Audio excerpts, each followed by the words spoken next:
आप लोगों ने इससे पहले दुल्हन का वाकया सुना होगा, लेकिन आज आप लोग एक दूल्हे का ऐसा वाकया सुनने वाले हैं जिसको सुनकर आप लोगों का दिल दहल जाएगा और आपके दिल से आवाज़ आएगी, अल्लाह रहम फरमाए।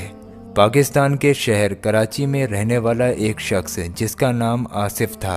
आसिफ लड़का दीनदार था, नमाजी था, बड़ों का एहतराम किया करता था, वालिद वालिदैन की खिदमत किया करता था, हर छोटी से छोटी और बड़ी से बड़ी बात का ख्याल रखा करता था और उसके साथ साथ अपनी जिम्मेदारियों को भी बाखूबी निभा रहा था। आसिफ की एक छोटी बहन थी जिसका नाम अरीशा था। आसिफ अपनी छोटी बहन से बहुत मोहब्बत किया करता था, उसकी हर बात को मानता, वो जो चाहती वो चीज़ उसको दिलाकर देता, खुद भले ही मजदूरी करता लेकिन कभी अपनी बहन का दिल नहीं तोड़ता।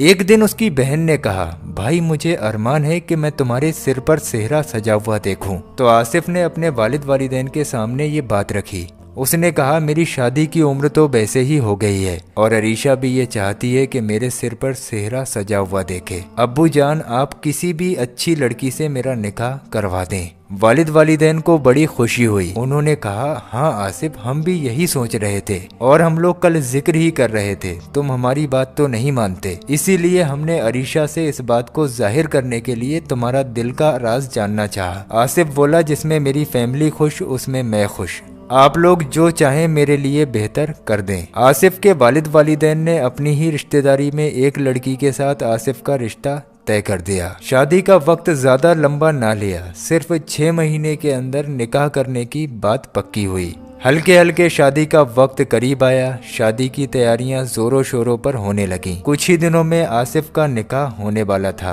आसिफ बहुत ज्यादा खुश था। अरीशा भी अपने भाई के सिर पर सेहरा सजा हुआ देखना चाहती थी और उसका ये ख्वाब पूरा होने वाला था। अब शादी के 2 दिन बाकी थे। घर में मेहमान आना शुरू हो गए। अरीशा भी अपने घर की तैयारियों में लग गई। घर में चारों तरफ चहल पहल थी, हर तरफ खुशी का माहौल था। आसिफ का एक बचपन का दोस्त जो कुछ दिन पहले दुबई चला गया था, वो दुबई से उस शादी में आसिफ के लिए वापस आया। आसिफ और उस लड़के की लगभग 2 साल के बाद मुलाकात हुई। आसिफ अपने दोस्त को अपनी शादी पर देखकर बहुत ज्यादा खुश हुआ और उसने अपने दोस्त को सामने खड़ा देखकर सीधा सीने से लगा लिया। आसिफ का दोस्त बहुत ज्यादा खुश था और दोनों घर के अंदर चले गए। शाम हुई, दोनों ने बैठकर पूरी रात बातें की। आसिफ का दोस्त कुछ गलत कामों में पड़ गया था। दुबई में वो अय्याशी करता और जुआ खेलता, शराब पीता।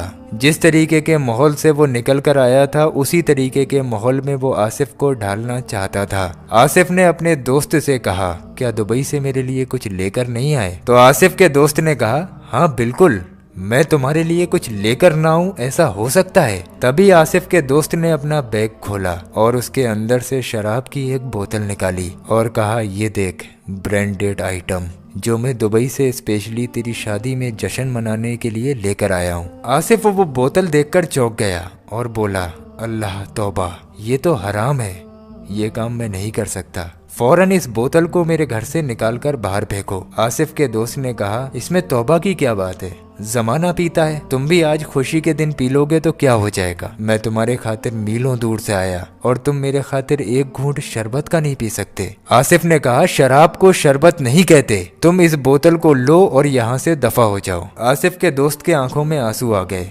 और उसने कहा, मेरी खुशी के लिए तुमने अपनी खुशी बर्बाद कर दी। मैं इतनी दूर से तुम्हारे लिए आया और तुमने मेरी जरा सी बात भी ना मानी। ये कहकर वो दरवाजे की तरफ जाने लगा और कहने लगा, आज के बाद मैं कभी तेरे घर में कदम नहीं रखूंगा। आसिफ के दिमाग में शैतान सवार हुआ और उसने अपने दोस्त को आवाज देकर बुलाया। उसने कहा, यार माफ कर दे, मैं कब से तेरा वेट कर रहा था। आज जब तू आया है तो पता नहीं मुझे क्या हो गया है, मैं तुझे भगाने लगा। तू ये क्या चीज लेकर आया? तुझे ये चीज नहीं लाना चाहिए थी। आसिफ के दोस्त ने कहा, चल ये तो बात की बात है, लेकिन तूने मेरा दिल ही नहीं रखा। तो उसने कहा, दिल रखने वाली बात नहीं है, एक ही बार पीऊंगा, दोबारा जिद मत करना, ये सिर्फ मैं तेरे खातिर पी रहा हूँ। आसिफ के दोस्त ने कहा, एक बार में कुछ हो थोड़ी ना जाएगा, ले चल पी और मैं भी पीऊंगा। दोनों ने गिलास में शराब को लौटा। आसिफ के दोस्त ने उसको पीना शुरू किया और आसिफ को भी पिलाना शुरू कर दिया। आसिफ ने वो शराब का पूरा गिलास पी लिया। इतनी देर में अरीशा कमरे में आई। उसने आसिफ को शराब पीता देखा और उसने कहा, भाई ये क्या है? तो आसिफ ने अपनी बहन से झूठ बोला, कहा ये शरबत है। उसकी बहन बोली, नीचे मेहमान इंतजार कर रहे हैं, चलो भाई आप नीचे तशरीफ ले आए। आसिफ ने कहा, तुम चलो मैं आता हूँ। आसिफ का दोस्त अरीशा के साथ नीचे आ गया। आसिफ का दिल घबराने लगा और कुछ देर के लिए उसने सोचा मैं लेटकर आराम कर लूं। नीचे मेहमान इंतजार कर रहे थे। काफी देर हो गई तो अरीशा दोबारा भाई को देखने के लिए कमरे में आई। जब उसने अपने भाई को देखा तो भाई नीचे मुंह डालकर चारपाई पर सो रहा है। अरीशा करीब आई और भाई को सीधा किया तो देखा भाई की सांसें ही रुकी हुई हैं।